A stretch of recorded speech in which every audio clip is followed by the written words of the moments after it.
da Bíblia Sagrada, abra comigo no Salmo de número 3.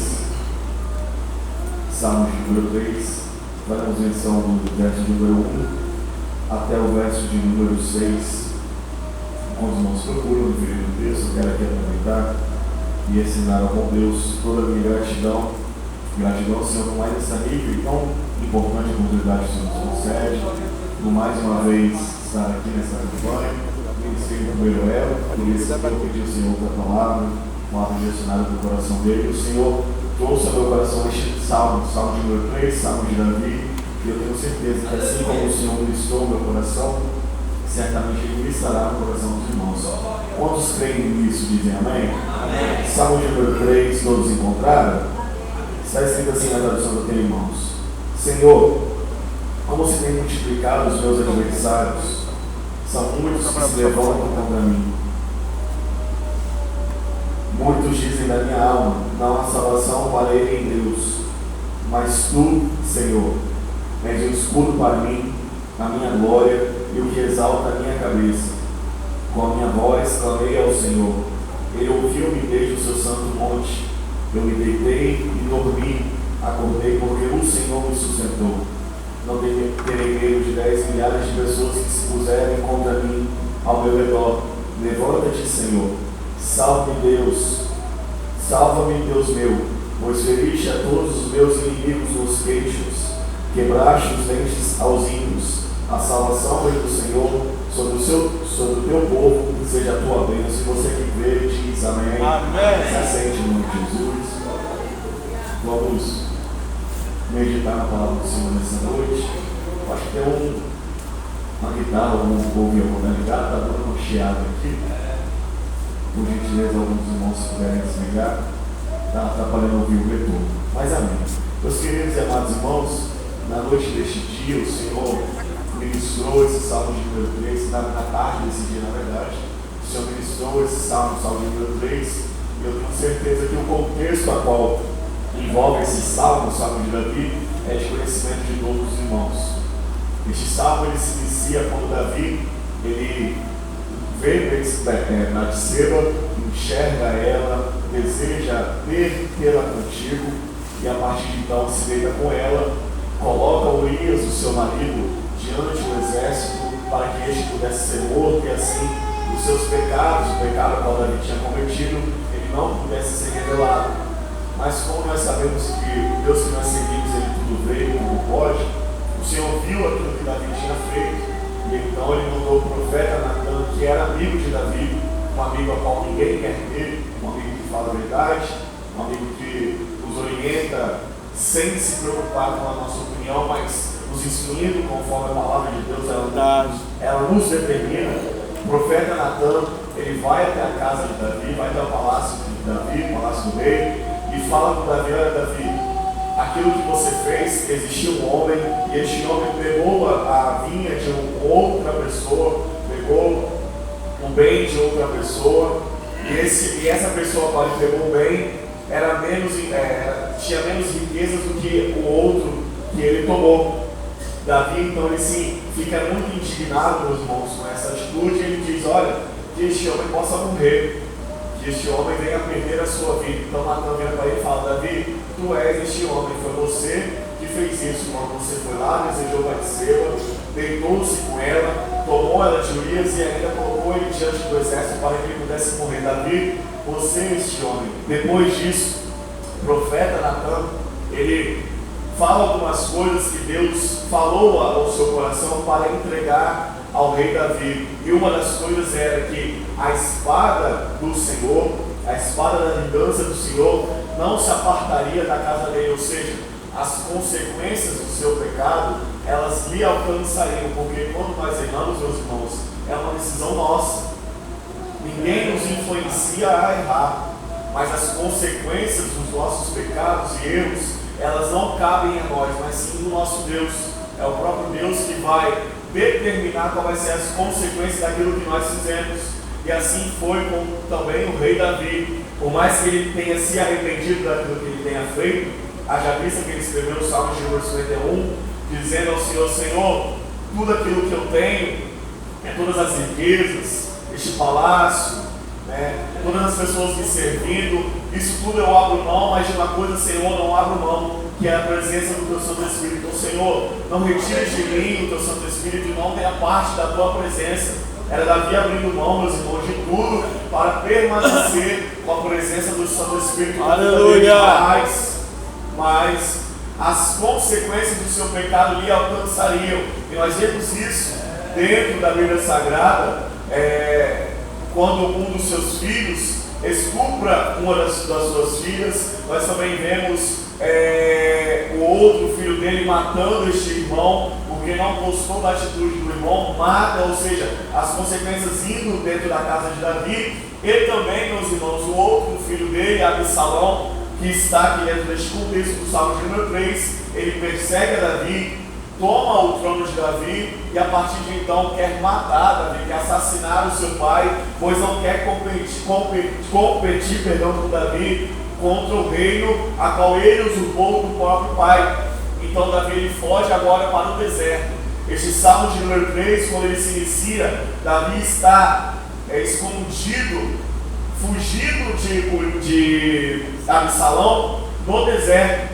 E ele começa a escrever este salmo, este cântico ao Senhor no deserto. Se você está com a sua Bíblia aberta, acompanhe comigo, por favor, o que o salmista Davi vai dizer no verso número 1 e o verso número 2. Olha o que ele diz: Senhor, como você tem multiplicado os meus adversários, são muitos que se levantam contra mim. Aqui Davi está expressando toda a sua preocupação com o reino a qual ele tinha perdido e também com os adversários que tinham se levantado contra ele. Não somente o seu filho Absalão, mas também um exército estava atrás de Davi. Davi estava sendo perseguido, meu irmão, não somente pelo agora rei Absalão, mas também por um grande exército, o exército que outrora lhe servia.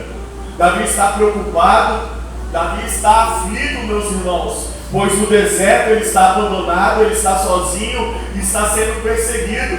E a perseguição aqui é do seu próprio filho para o matar, para tirar a sua vida. Ele diz: muitos dizem da minha alma, não há salvação para ele em Deus. Ou seja, o povo ainda estava comentando a respeito dessa perseguição, de que dessa perseguição Davi não escaparia, desse deserto Davi ele não sairia. Existia um consenso, meus irmãos, lá em Israel, de que Davi não escaparia das mãos de Absalão, que Davi não conseguiria se livrar da consequência, ou seja, da morte a qual Absalão estava perseguindo. As pessoas estavam falando: Davi já era, já acabou para Davi, perdeu o trono, agora Absalão vai caçar ele e vai o matar.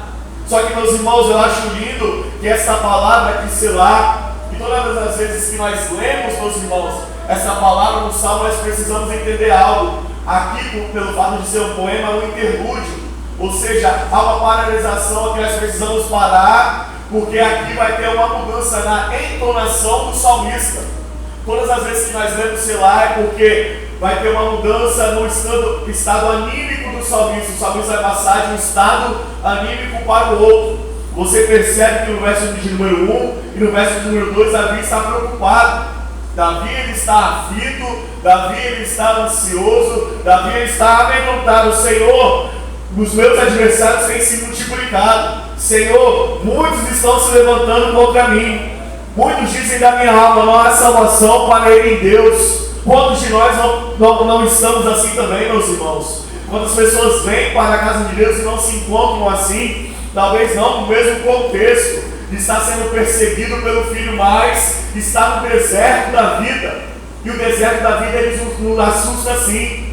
Os desertos a qual nós passamos, eles nos amedrontam sim. Mas nós precisamos entender algo e aprender uma lição, assim como Davi aprendeu, que a nossa salvação ela vem do nosso Senhor. Oh glória! A nossa proteção ela vem do Senhor. Eu tenho certeza que Davi se lembrou de todos os livramentos que ele recebera quando ele estava sendo, por exemplo, quando ele era ovelha de pastor. Muitos leões, ele mesmo relatou aqui nos Salmos, que muitos leões foram o atacar, mas ele foi livre, foi liberto, ele foi salvo, mas ele foi salvo pela mão do nosso Deus. Quando Davi era ungido a rei, o próprio rei de Israel na época, Saul, ele persegue a Davi para o matar. Mas o Senhor livrou Davi de todas as situações. O Senhor livrou Davi de todos os momentos. Certamente Davi estava se lembrando de todos os livramentos que o Senhor o concedeu. Porque quando nós estamos, meus irmãos, em um período de deserto, nós lembramos das misericórdias de Deus na nossa vida, sim ou não? Aleluia. São esses momentos aqui que nós lembramos de todos os benefícios, assim como diz Jeremias, assim como diz o salmista, perdão, como eu darei tributos ao Senhor por todos os benefícios que Ele me tem feito. Certamente essa era a sensação ali de Davi. Ora, todas as vezes que eu passei por momentos de dificuldade, o Senhor estava ao meu lado. O Senhor me livrou, o Senhor me guardou. É por isso que no verso de número 3, Davi ele muda o seu estado anímico. Perceba, 1 e 2, preocupação, desespero, ansiedade, medo, aflição. Só que no verso número 3 ele diz: mas tu, Senhor, oh glória a Deus, mas tu, Senhor, és o escudo para mim, a minha glória e o que exalta a minha cabeça. Era Davi dizendo, meus irmãos, olha, pode muitas pessoas estarem me perseguindo, pode vir Absalão, pode vir exército, pode vir quem quer que seja, mas eu tenho certeza de algo, que o Senhor está me protegendo, me blindando, me guardando, não vai deixar que nenhum inimigo toque em minha vida, porque, meus irmãos, nós precisamos entender que maior é o que está conosco do que aquele que está no mundo. Assim como lá em Êxodo 12, aquelas pessoas foram protegidas, libertas pelo sangue nos umbrais da porta, assim é conosco também. O sangue nos umbrais da porta não nos permite de ser alcançado pela morte. A morte pode passar, mas ela não vai entrar. A morte passa, mas não alcança. A morte passa, mas não atinge. Por quê? Porque o sangue nos umbrais da porta, ela nos protege, ela nos livra, ela nos guarda. É por isso que nós passamos mais um ano na presença do Senhor. Viramos aqui mais um ano diante da presença de Deus. Por quê? Porque o sangue nos umbrais das portas me cobriu e te cobriu também, meu amado e querido irmão. Precisamos entender que todas as vezes que nós estivermos com dificuldade, não devemos buscar recursos em homens. Não devemos desabafar com pessoas, mas sim falar com o nosso Deus. Pois Ele tem a solução para todos os nossos problemas. Quem crê nisso, tributa adoração para Ele nessa noite. Ele diz: Senhor, com a minha voz, verso de número 4. Com a minha voz clamei ao Senhor. Só clama, meus irmãos, quem está desesperado. Clamar é diferente de orar. Nós oramos, buscamos ao Senhor, mas só clama quem realmente está precisando de algo. É quando o salmo das irmãs quase quebra, né, irmãs? É quando nós buscamos ao Senhor, ficamos suados de tanto clamar ao Senhor. Ficamos roucos de tanto buscar a face de Deus. Só clama quem de fato está precisando, quem está desesperado, quem está precisando de uma resposta da parte de Deus. Clamar, meus irmãos, é diferente. Davi, nesse estado que ele estava, clamou ao Senhor naquele deserto. Imagina o desespero deste homem. Deus, os meus adversários têm se multiplicado. Deus, os meus adversários, muitas pessoas têm se levantado contra a minha alma, contra a minha vida. Até o meu próprio filho, a qual eu criei, está se levantando contra mim. Deus, o povo a qual eu dirigi, liderei, agora está falando que não tem mais salvação para mim. Davi está clamando ao Senhor. Davi está desesperado aqui. É por isso que nós precisamos entender, no momento de desespero, nós precisamos clamar ao Senhor. É rosto no pó, é oração, é súplica, é entender que o Senhor, Ele pode ouvir o nosso clamor, porque o salmista Davi ele diz: eu clamei com minha voz, e o Senhor me ouviu desde o seu santo monte. O Senhor escuta o seu clamor, meu amado irmão. O Senhor tem escutado as suas petições. Mas, irmão, Ele não tem respondido, talvez. Ele está trabalhando onde você mais precisa. Quando o Senhor não responde, é porque Ele trabalha onde nós estamos mais precisando. Talvez depois Ele responda o seu clamor, age em seu favor, trabalhe em seu favor, mas antes o Senhor vai trabalhar onde você mais precisa, onde você é mais necessitado. Se é a vaidade, o seu primeiro trabalho é na vaidade. Se é no ego, primeiro o Senhor trabalha no ego. Se é, meus irmãos, em uma área, por exemplo, um trabalho que atrapalha você de vir para a casa de Deus, Deus vai lá e arranca você do trabalho também. Deus primeiro vai trabalhar onde você mais precisa, e não se expande se Deus precisar tirar de algumas coisas da sua vida. Não se expande se Deus precisar tirar de você amizades. Não se expande se Deus mudar o ambiente que você está. Não se expande se Deus fechar algumas portas. É o Senhor trabalhando onde Ele mais precisa, para depois conceder aquilo que você está pedindo. Eu estava clamando ao Senhor por algo, meus irmãos, só que estava sendo negligente ao Senhor. Para os irmãos terem noção, por 2 vezes eu vim aqui na segunda-feira no momento com Deus no ano passado, por causa do trabalho. Tinha negligenciado a casa de Deus para dar atenção ao trabalho. Não que isso seja ruim, mas nós precisamos ter um equilíbrio em tudo. Não devemos, meus irmãos, largar as coisas de Deus por conta das coisas seculares. O Senhor estava sendo mais do que fiel a mim, e eu não estava sendo fiel a Ele. Qual é a consequência disso? Deus fechou a porta. Eu fiquei desesperado com esse vídeo de ação. Mas já pensa, porque eu sustento minha própria casa, eu moro sozinho. Falo, Deus, quando eu vou pagar as contas agora? Comecei a clamar ao Senhor, falei, Deus, agora eu vou mudar a minha vida. Prometo voltar a estar na sua casa, prometo voltar a estar na tua presença, nos cultos de quarta, prometo estar ali na escola bíblica dominical, prometo estar ali. Nas segundas-feiras, prometo estar ali. Fiz o compromisso com o Senhor de vir também aos cultos de libertações, estar aqui com o Senhor. Aí Deus, grandioso Deus, o Deus que nós servimos, permitiu que eu ficasse 2 dias desempregado. Me abençoou com outra porta e ainda triplicou o meu salário. Esse é o Deus que nós servimos. Mas nós precisamos entender, existem coisas que precisam sair das nossas vidas para que a bênção do Senhor chegue para nós. Clame ao Senhor, Ele te escutará, mas não se expande com a resposta. Porque entenda, a vontade de Deus ela é boa, ela é perfeita e ela é agradável. As nossas vontades não. Por mim eu estaria no emprego antigo. Mas a vontade do Senhor, só depois nós entendemos também. Nós não compreendemos na hora o que Deus está fazendo. Certamente Davi estava se sentindo assim, Deus, o que está acontecendo? Por que as coisas estão assim? Por que as coisas viraram tanto na minha vida? Outrora estava no palácio, agora está no deserto. Outrora cercado de pessoas nos servindo, agora sozinho no deserto. Imagina este homem, meus irmãos, entre na história, imagine todo esse cenário.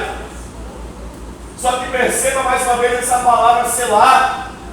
E os irmãos entenderam já que selar há uma mudança na entonação do salmista. O salmista Davi, no verso número 1 e 2, está desesperado, aflito, ansioso, amedrontado. Já no verso 2 e 3, ele já está esperançoso, ele já confia mais em Deus, ele já está mais animado, já mudou o seu estado anímico. E no verso, meus irmãos, 5 e 6, há uma mudança ainda maior no estado anímico do Davi. Davi agora ele diz, eu me deitei e dormi, isso aqui chamou muito a minha atenção. Irmão, e por quê? Sendo que deitar e dormir é algo natural para o ser humano, sim. Foi exatamente isso que me chamou a atenção. Por que Davi, eu perguntei ao texto, por que Davi fez questão de mencionar que ele se deitou e dormiu, sendo que nós fazemos isso todos os dias? É algo natural, daqui a pouco nós estaremos se deitando e dormindo, sim ou não? Amém. Sim ou não? Amém. Estou pregando para crente? Sim ou não? Sim. Amém. Sendo que nós vamos deitar daqui a pouco e dormir. Por que Davi ele fez questão de mencionar isso num salmo? E meus irmãos, nós estamos falando do cano sagrado da Bíblia. Existiu todo um crivo para que a palavra do Senhor ela fosse constituída. O texto que nós temos aqui, meus irmãos, foram mais de 1.600 anos de escrita. Foram 40 autores que escreveram este livro, esses 66 livros. E um dos textos que tem no canto sagrado, e existem vários outros que não entraram. Entre um dos que entraram está esse verso número 5, onde Davi fala: eu me deitei e dormi. Eu perguntei ao Senhor, Senhor, e também perguntei ao Deus por que Davi fez questão de mencionar isso. Rapidamente o Espírito de Deus falou no meu coração: filho, é porque quando vocês estão no deserto da vida, as aflições elas são tão grandes, os problemas são tão enormes que até o sono nós perdemos. Verdade. Até o sono, a paz que nós temos, nós não temos mais. É tanta aflição, é tanto problema, é tanta preocupação que nós deitamos e não conseguimos dormir. Os nossos pensamentos estão tão acelerados, as coisas não estão andando que nós não conseguimos descansar. Mas a paz que excede todo entendimento te alcança nessa noite. Tem pessoas nessa noite aqui, presente de ação, que entraram aqui, não estão conseguindo dormir. O Espírito de Deus palestra, ministra meu coração. Tem gente aqui que não está mais conseguindo deitar e dormir de uma forma natural. Só que esse remédio tarja preta vai embora da sua casa em nome de Jesus. Você vai voltar a dormir em paz, em segurança, com tranquilidade, entendendo que quem cuida da tua vida é o Senhor. E o deserto que você está passando não vai te matar. Vai fazer você crescer e amadurecer na presença de Deus. Meus irmãos, para a gente encerrar, Davi ele diz no verso número 6, olha que interessante: não terei medo de 10 milhares de pessoas que se puseram contra mim e ao meu redor. Perceberam o contraste que tem com o verso número 1? Olha o contraste agora de Davi. Verso número 6, no verso número 1, ele está desesperado, sim ou não? Senhor, como você tem multiplicado os meus adversários. São muitos que se levantam contra mim, mas já no verso número 6 não. No verso número 6, Davi diz: não terei medo de 10 milhares de pessoas. Aleluia!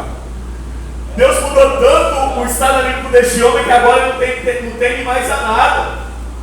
Pode vir 10 milhares de pessoas, eu sei em quem eu tenho crido. Você sabe, meu irmão, em quem você tem crido? Você sabe, meu irmão, quem tem protegido a sua casa? Você sabe, meu irmão, quem tem guardado você em todos os momentos? Glória a Deus! Você sabe, meus irmãos, os livramentos que Deus te concedeu no caminho para o tempo nessa noite? Eu fiquei imaginando quantas situações poderiam ter acontecido para impedir que eu estivesse aqui. Mas eu não terei medo de 10 milhares de inimigos que se levantem contra a minha vida. Porque o Senhor está comigo. Quando nós caminhamos, o Senhor ele nos protege. Os anjos do Senhor acampam ao nosso redor. Por mais que Satanás tenta nos ceifar, Deus protege as nossas vidas. Deus tem protegido a sua vida. Deus tem guardado a sua vida. E Deus tem feito que você permaneça na presença dEle também. E esse ano, meus irmãos, eu não gosto disso, mas esse ano vai ser um ano de bênção para a sua vida. Esse ano é o ano que Deus vai fazer as coisas melhorarem para você.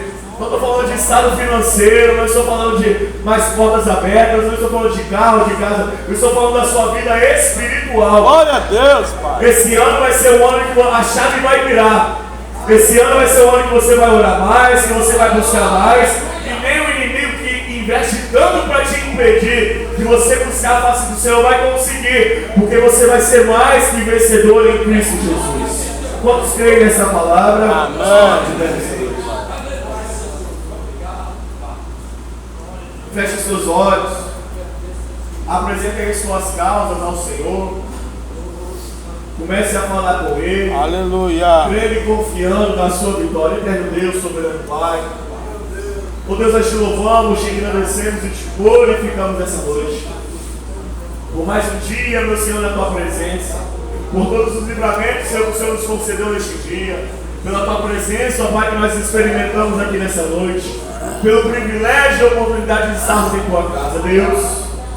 Peço ao Senhor uma bênção especial para cada um dos teus filhos aqui reunidos. Senhor, que o Senhor venha abençoar a casa, o lar, a vida espiritual, a vida profissional, a vida financeira de cada um dos que estão aqui nessa noite, Deus. E cada um venha ser canal de bênção para outros, para que vidas, almas se convertam diante do teu altar. Senhor, levante aqui missionários, Deus, profetas, profetisas, ministros da tua palavra, Deus. Continue abençoando a vida dos seus filhos, conceda uma bênção especial para cada um deles. E que este ano, meu Pai, 2025, aleluia, todos eles possam vivenciar experiências em tua presença. Milagres, meu Pai, eles possam ser motivos, meu Deus, instrumentos vivos no teu altar. É assim que eu te oro nessa noite, crendo, meu Pai, na vitória da tua igreja, no nome de Jesus. Amém. E graças a Deus. amém.